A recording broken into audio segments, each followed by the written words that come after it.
Hello everyone! Kamusta kayong lahat? So ngayon bababa ako guys kasi gagawa ako ng dalawang kape gamit yung magkaibang baso. Yung isang baso galing siyang Turkey. Hindi ko alam kung bakit siya nagpo-produce ng bula. So gagawa ako ng dalawang kape, papakita ko sa inyo kung bakit or kung bakit siya nagbubula. So, sa mga nakakaalam, paki-comment na lang dyan. Para malaman din namin. Kasi hindi namin alam kung bakit siya nagbubula eh. Kasi para na rin siyang cappuccino. Siguro, sa isip ko, siguro sa chemical na ginamit ng baso. Ginamit nila sa baso. Bakit ganun? So, hindi ko alam kung safe siya gamitin. Makikita nyo mamaya guys. Ipapakita ko sa inyo. So, for today's video ay hindi ako magluluto. Gagawa ako ng kape. So, tara, samahan niyo ako. Let's go! So, ito na nga guys. Ito na yung baso na galing Turkey. Ayan. Diba? Ganda niya. Ano to eh. Lahat ng galing doon na binili, mayroong mga kamukha na ganito. Painting na ganyan. So, ito yung galing Turkey at ito yung nabili lang namin dyan. Maglalagay lang ako ng kape guys. Ito yung kape natin at nag-init na ako ng tubig natin. At meron na rin akong pinainit na gatas para ilagay natin dyan sa kape. Kasi hindi ako naglalagay ng asukal. So, nilalagay ko ay ano na lang, milk. Instead of asukal, para hindi naman humapdi yung tiyan mo kung walang milk, yung pure na kape lang, syempre maasim-asim konti. Pait talaga, 'di ba? Pag walang asukal. So, ayun sa akin, hindi man ako nag-aasukal. Yan lang ang nilalagay ko, gatas at saka kape. So, ayan guys, meron na akong isang kutsara, kutsarita, teaspoon na kape. So, ayan, naglalagay na ako ng teaspoon. Huwag kayong kukurap. Kasi papakita ko sa inyo yung lahat. Ayan. So, ito na yung ating gatas. Lalagay na natin yung gatas natin. Ayan. Tsaka yung gatas dito sa kabila. O, diba? Ayan. Ngayon, lalagyan ko na siya ng mainit na tubig. So, ayan, diba? Nag-uumpisa na siyang bumula, guys. O, ayan. At ito yung baso na normal lang na baso. Sabihin lang natin normal na baso kasi hindi naman siya nagpo-produce ng bula masyado. So, ayan, diba? O, gaano ka-plain yung gatas niya? Sobrang plain. Dito naman tayo. Diba kakatapos ko lang mag-mix? Dito naman tayo mag-mix. Ayan. O. Ang kinalabasan nito ay para na siyang cappuccino, guys. Ayan. Unti-unti na siyang nagbubula.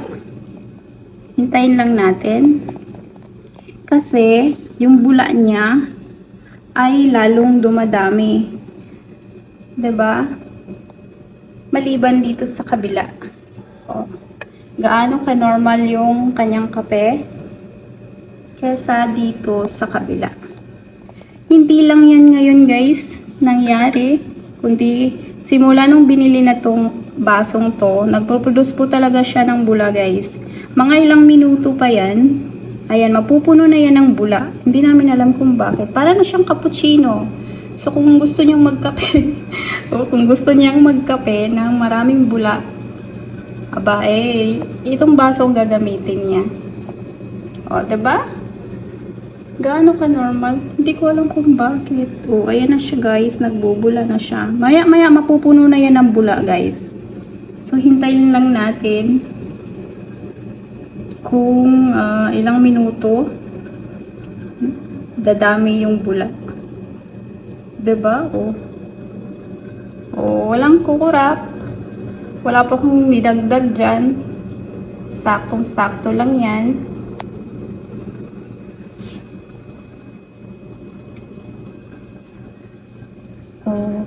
Diba? Tingnan mo yun guys, oh. Ayan, yung bula niya, oh. Oh, para na siyang cappuccino, 'di ba? Oh, ito. Kasi sinawsaw ko dyan yung galing sa kabila. So, tanggalin natin yung bula doon. Oh. 'Di ba?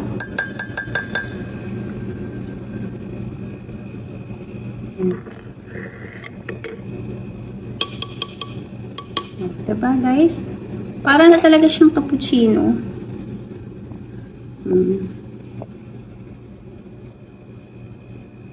Ano ang alamat sa loob ng basong are? Bakit madami yung bula? Oh, mga 4 minutes na yan guys. Madami pa ring bulang lumalabas. Ano kaya sa tingin nyo guys? Depende siguro sa chemical na nilagay sa baso. Kaya ganun na lang siya nagpo-produce ng bula. 'Di ba? Normal kaya yan? Or hindi siya normal? Ito mo.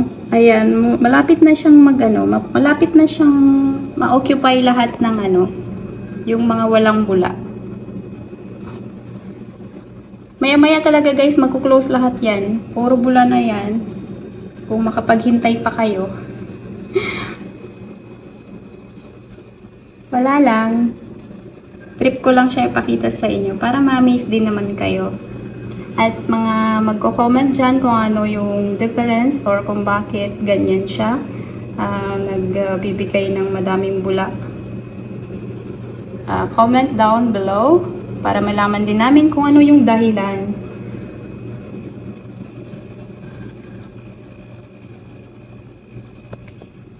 So, ayan, ikakat muna natin para hindi medyo mahaba yung ating paghihintay. Papakita ko na lang sa inyo maya-maya kung gaano na kadami yung bula niya. At ayan na siya guys. O, diba sabi ko sa inyo, napuno na yung baso ng bula. Ang labas niya ay cappuccino na. Kaysa dito sa kabila. Wala naman akong ginawa dyan. Wala akong dinagdag. Kitang-kita nyo naman. Oh, diba? Ano po yung dahilan kung bakit nagbibigay ka ng bula? Oh, ayan yung bula niya. Kalahati ng kutsara. Diba? May cappuccino ka na.